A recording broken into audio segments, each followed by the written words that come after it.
বললাম আমার জিন্সটা না কিনে নিজের একটা শাড়ি নাও, কিছুতেই তুমি আমার কথা শুনলে না। তোর সাজি আমার সাজ, বুঝলি না? কি ভেবেছি অভিক স্যারের সাথে খুব মজা করছি, গাছের ডাল ধরে গান গাইছি। সরি মা। দূর বোকা, সরি কিসের? তবে ওইরকম এই সুইসাইড করার চেষ্টাটা বোকামো, আর কখনো হবে না। হবে না মা, আর কোনো দিনও এরকম হবে না। আমি চিন্তা করে নিয়েছি, আগে বড় হব, নিজের পায়ে দাঁড়াবো, তারপর অন্য সব ভাববো। Very good. আসলে কি জানিস, আমার যদি নিজের একটা কাজ থাকতো তাহলে তোর ঠাম্মি অমন করে কথা শোনাতে পারতো না। তুমি একটা চাকরির চেষ্টা করো না মা। ও বাবা, কত বড় হয়ে গেছিস রে! অভিক স্যার আমার ছোট্ট মেয়েটাকে একেবারে লেডি করে তুলেছে। ধ্যাৎ, কি হলো? দাঁত কেন?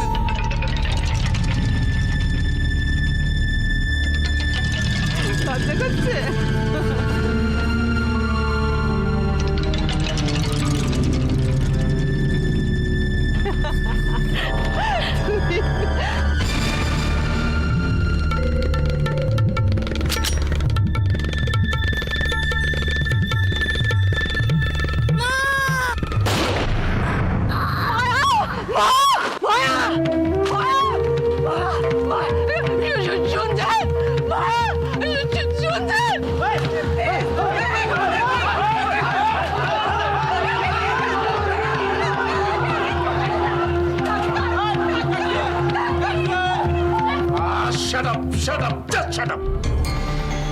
কৃষ্ণকান্ত পটেলকে ক্লাউন বানিয়ে ছেড়ে দিয়েছে তুমি।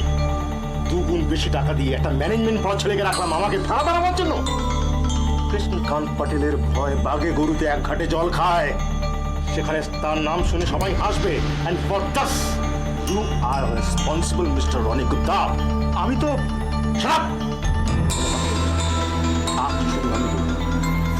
বিধবাটাকে মারতে বলেছিলাম, বাচ্চা মেয়েটাকে নয়। টার্গেটটা মিস করেছে স্যার, সীমার উপরে টার্গেট ছিল। বাচ্চা মেয়েটা হঠাৎ কোথা থেকে এটা কি বেলুন ফাটানো প্র্যাকটিস করা? লাল বেলুন ফাটার কথা সেখানে নীল বেলুন ফেটে গেল।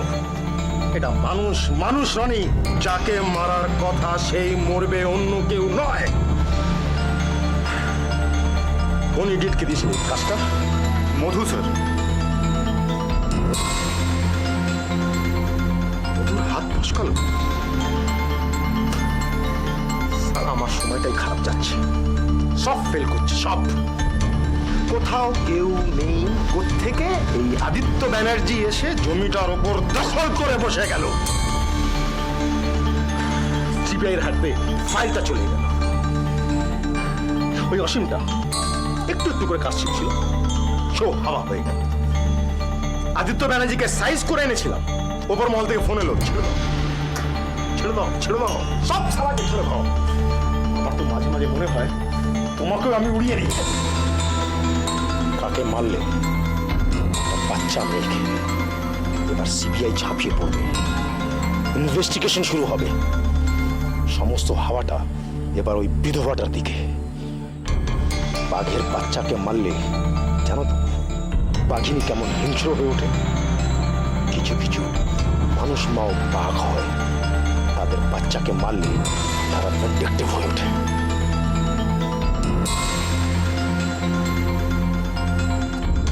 সীমার সেই ধক নাও থাকতে পারে স্যার। বরটা মারা গেল, মেয়েটাও মরল, তার মেরুদণ্ডে কি আর জোর হবে? আমরা জানি না,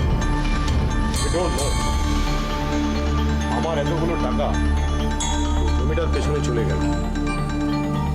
এত ইনভেস্টমেন্টের পরও যদি প্রজেক্টটা না হয়, এমনকি কোনো চান্স আছে স্যার? আমাদের তো শুধু আদিত্যর জমিটুকু ছেড়ে দিতে হবে, আর তার উপর আপনি বলছিলেন যে এক পা এগুলে দু পা পেছোতে হবে। হাওয়াটা বড্ড এলোমেলো রনি, বড্ড এলোমেলো। নিজ দরিয়ায় জাহাজ নিয়ে ডুবতে পারবো না।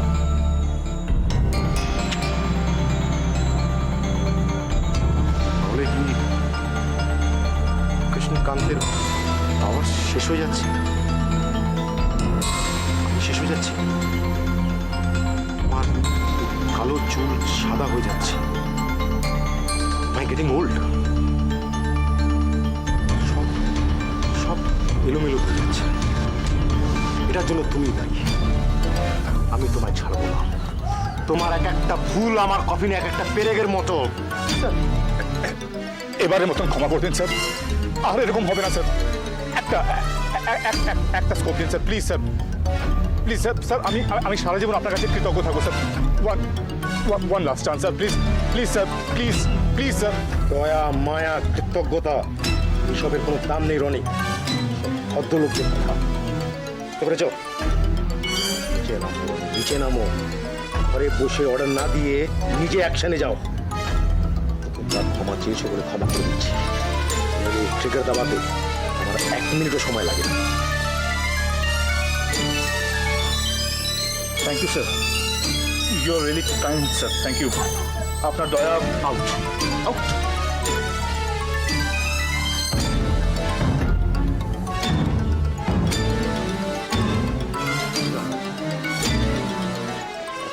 দয়া আছে আমার মনে। ব্যাড, এই দয়া মায়া আছে বলেই আমি ফিল করছি। না, আর নয়।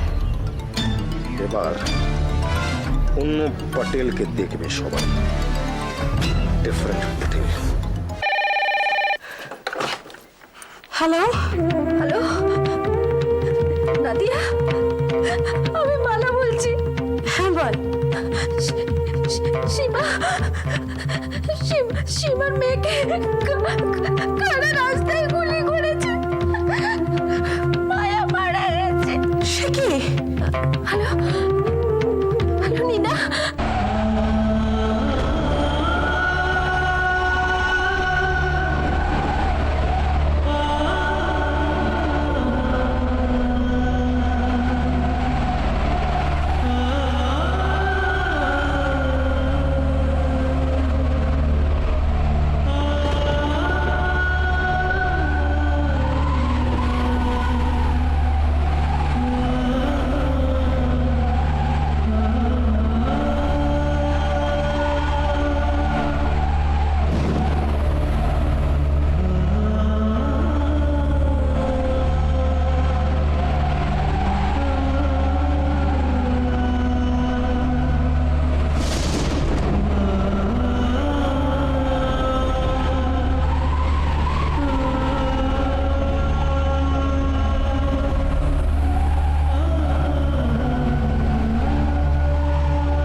চলে গেল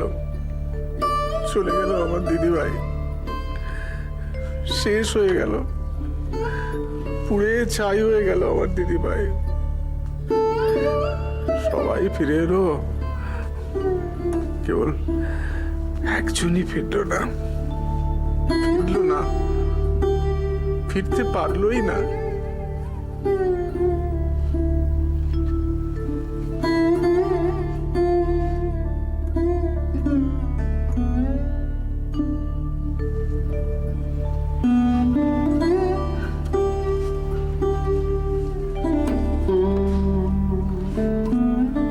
কিচ্ছু বাবু,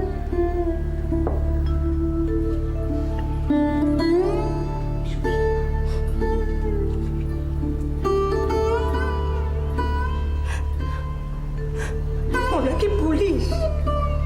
পুলিশরা ছাই। আমি বারবার বলেছিলাম না, ও পুলিশের উর্দি পরে অন্য মতলবে ঢুকে আমার বাড়িতে।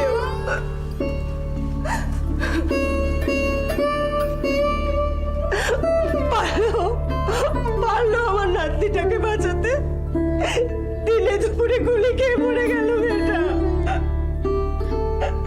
মাসিমা একটু জল মুখে দিই।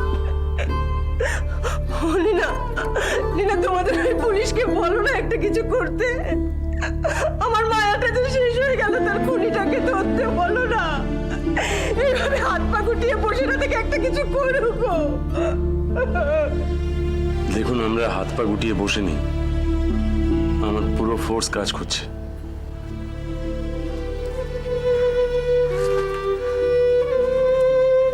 বস।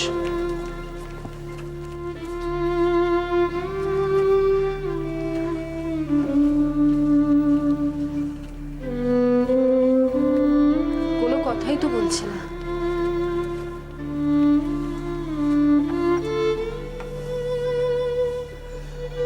সীমা, সীমা, দেখ, যে কোনো পরিস্থিতিতে, যে কোনো সময় কিন্তু আমরা তোর পাশেই আছি। নিজেকে কখনো একা ভাবিস না। আমরা জানি তোর দুঃখের কোনো সান্ত্বনা হয় না। কি বলে সান্ত্বনা দেব বল? হঠাৎ করে কি যে হয়ে গেল দেখেছিস না? ও আর কি বলবে? হ্যাঁ, এক এক করে সব পাইকে তো খেলো, আর বলার কি আছে ওর? কিচ্ছু বলার নেই। এই সব ওপরওয়ালা দেখছে, বুঝেছো? সব তারাতে যে যেমন করবে তার ফলটা পাবে। যেমন পাপ করেছে তার ফল এটা। নষ্ট কোথাকার। মাসিমা, এসব কথা এখন নাই বা বললেন? সত্য সত্য মেয়েটা মুখাগ্নি করে ফিরল। দেখো মা, আমরা ছাপোষা মানুষ, বুঝেছো? তোমাদের মতো পয়সা দিয়ে আমরা দুঃখ ভুলতে পারি না। আমাকে তো সারাটা জীবনে দুঃখ বয়ে বেড়াতে হবে। তুমি কি বুঝবে? কি বুঝবে তুমি? ভুল করছেন মাসিমা। সব মায়েরই নারীর ধন হারালে কষ্ট হয়, আর সেই দুঃখ, সেই কষ্টটা টাকা দিয়ে কেনা যায় না। টাকা দিয়ে সব হয়, দুঃখ বলা যায় না। আর দেখুন, মায়া মারা গেছে কোনো আততায়ীর গুলিতে, আর আমার স্থির বিশ্বাস গুলিটা মায়াকে মোটেও করা হয়নি, করা হয়েছিল সীমাকে। ঘটনাচক্রের গুলিটা মায়ের গায়ে এসে লাগে। মাঝখান থেকে ওই রাক্ষসীটাই বেঁচে গেল। এসব কথা শুনিস না শিম, শুনিস না। জানিস তো উনি ওরকম ভাবেই বলেন। হ্যাঁ হ্যাঁ বলি, আমি এইভাবেই বলি। যা সত্যি কথা তা আমি এইভাবে স্পষ্ট করেই বলি, বুঝেছো? আর সেই জন্যই তো বলছি, ওই পুলিশটা যদি আমার বৌমার দিকে মন না দিয়ে খুনি ধরার কাছে মন দিত, তাহলে হয়তো আজ আর আমাকে এই দিনটা দেখতে হতো না। শঙ্কর কাকু, আমি শঙ্কর কাকুকে গিয়ে সীমার কথাটা বলবো। আমার মনে হয় উনি নিশ্চয়ই কিছু একটা করবেন। আদিত্য যখন কিডন্যাপ হয় তখন তো আমি ওনার কাছেই গেছিলাম। আমার বিশ্বাস পারলে উনিই কিছু করতে পারবেন। বোগাস! পুরো সিবিআই যেখানে কাজ করছে সেখানে কে শঙ্কর কাকু যে এবারে একটা তুড়ি মেরে ম্যাজিক দেখিয়ে দেবেন? একটা কানুন আছে, একটা আইন আছে, সেই অনুযায়ী কাজ করতে হবে। আমার ধারণা ইমোশনালি যা ইচ্ছে তাই করলে কিন্তু বিপদ আরো বেড়ে যাবে।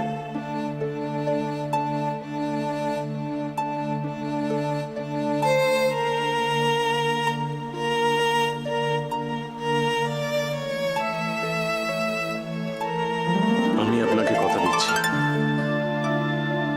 আমি আমার শেষ শক্তি দিয়ে এই লড়াই চালিয়ে যাব। And that is a promise. আমি কথা দিলাম।